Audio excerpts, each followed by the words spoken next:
Good morning, my name is Kai Reed, and today I'll be doing a creative IOP from a college lecture format where I'll be presenting the thesis of the psychological disorder of schizophrenia present in the main character Gregor Samsa in Kafka's novella The Metamorphosis. I'll be taking on the persona of a psychological professor with extensive knowledge in the matter. I'll be using specific medical and psychological terms throughout, and I felt like this was the best way to portray the seriousness of Gregor's disorder and that it was rather a mental deterioration than a physical transformation. And the title is An In-Depth Analysis of Gregor Samsa's Diagnosis of Schizophrenia. To begin, I'll be reporting the symptoms that were diagnosed post-mortem of Gregor Samsa. He was diagnosed with grandiose delusions and visible hallucinations that he'd been transformed into a giant bug. He experienced diminished motor activity as well as incoherent speech. His odd eating behaviors eventually led to actual anorexia, as well as his feelings of isolation, hopelessness, and depression. These caused poor social interactions with his family and others, and he experienced derealization as well as depersonalization due to his psychosis. He became unable to care for himself and became heavily reliant on his sister Greta to take care of him. Today we'll be further discussing his disorder and the possible causes, as well as observing it from the different psychological models. The first model we'll be observing is the psychodynamic model developed by Sigmund Freud. He believed that the disorder of schizophrenia was due to not only regression to pre-ego states, but also the efforts to reestablish control. First, one must fully understand the levels of id, ego, and superego. The easiest way is that id is the most basic, primitive human instincts. Superego is the moral side that constantly thinks of others, whereas the ego is the mediator of both, and it constantly tries to make realistic and reasonable decisions.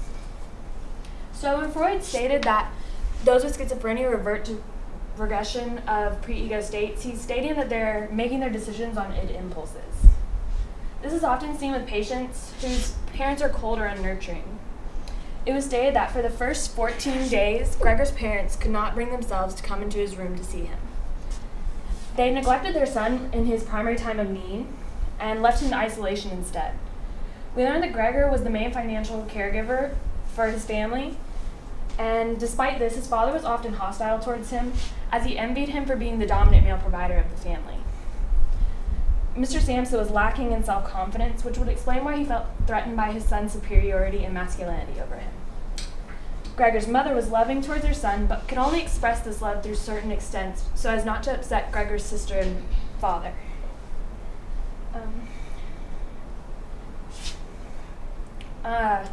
When the parents act in this way, the patient most often reverts back to pre-ego states of primary narcissism, which is the recognition of only one's own personal needs rather than the needs of others.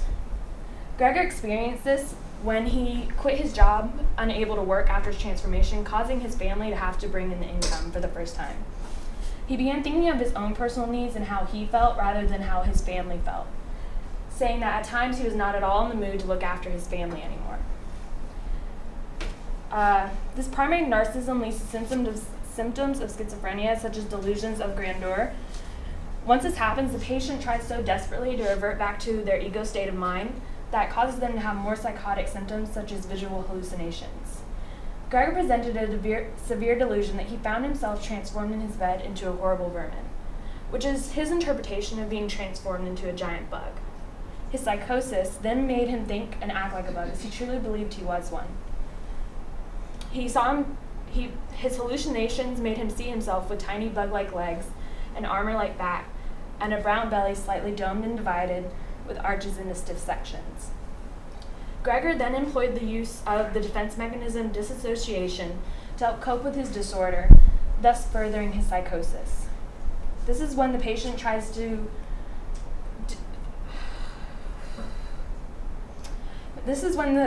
is subject to painful experiences, and to protect their mental state of mind, they try to disconnect from the emotions and experience. Gregor does this by almost accepting his fate and trying not to focus on what's happening, such as the morning of his transformation, when he's thinking rather about how he's going to get on the train rather than the fact that he believes himself to be transformed into a bug. The cognitive model is centered on the thinking and perceptions of schizophrenia. It has been found that during a patient's hallucinations that their brain actually produces strange and unreal sensations. The increase of symptoms occurs when the patient actually tries to understand and interpret these sensations. They seek help from their family or others who often deny or either ignore these sensations, and that leaves the patient feeling like they are being lied to or plotted against. Gregor felt persecuted and discriminated by his own family as they just simply ignored him.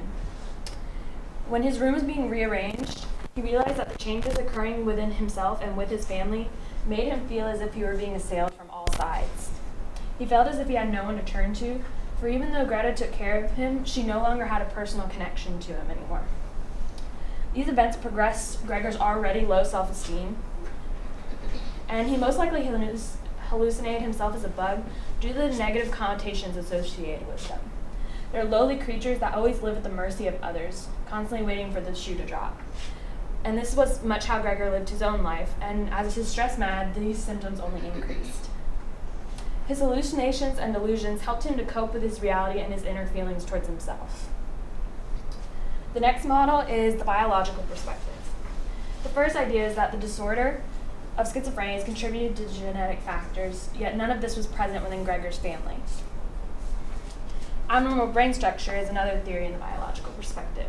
Through CT scans of Gregor's brain, we were able to observe enlarged ventricles that are very common in schizophrenia patients. These enlarged ventricles are the cavities that carry the cerebrospinal fluid.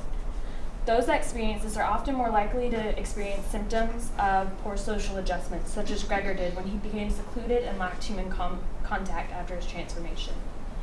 Another symptom is cognitive disturbances, which would explain his delusions and hallucinations. Yet another is that viral problems during birth can cause the symptoms of schizophrenia. Viruses contracted before birth can cause brain abnormalities in the fetus, or the virus can remain dormant until puberty, whereas the hormones activate it and cause the symptoms. Since Gregor didn't show his symptoms until he was somewhere in his 20s, it's more likely that his hormones triggered it, as males finish puberty around their early 20s. The last model we're going to observe is the sociocultural perspective. Gregor Samsa lived in Germany, a developed country. Research by the World Health Organization says that those suffering with schizophrenia in developed countries are actually less likely to recover and are more likely to suffer more severe symptoms than those in developing countries. This could be due to the individualism in more developed countries. We rely less on social interactions and have poor family and social ties. People in developed countries are also more likely to hold critical views of those with mental illnesses. Gregor's family viewed him as a nuisance and could not wait to be rid of him. Social labeling could also affect Gregor, as once he was diagnosed with schizophrenia, he began the self-fulfilling prophecy of fitting the role of what people perceive the schizophrenia patient should look like. The stigmas that accompany mental illness also lead to severe forms of isolation. Gregor was locked away in his room after his transformation and lacked contact with others. People feared him and could no longer understand what he was trying to communicate with them. His communication became incoherent and didn't make sense to others, as when he tried to explain why he missed work, the chief clerk responded, "Did you understand a word of all of that?" The label and how others perceive the patient can also make the patient begin to view themselves negatively as well. It stems from family conflict or expressed emotion, which is general levels of criticism, hostility, and disapproval within a family. In Gregor's situation, his family relied so heavily on him before his transformation that once he underwent his transformation, they began to resent him and became critical towards his emotions and hostile towards him. His father was extremely hostile in a more physical way, as he would want to drive Gregor back in his room, stamping his foot as he went, and throwing apples at him, causing Gregor's mother to beg to spare Gregor's life.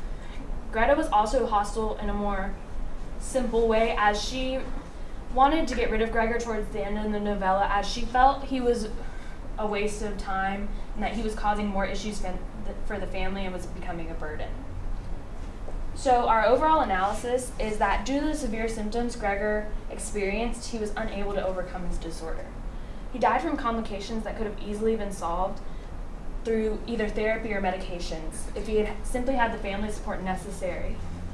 Patients such as Gregor often succumb to their illnesses and will never be able to live their lives as part of the normal population due to their illness and the lack of social support they have.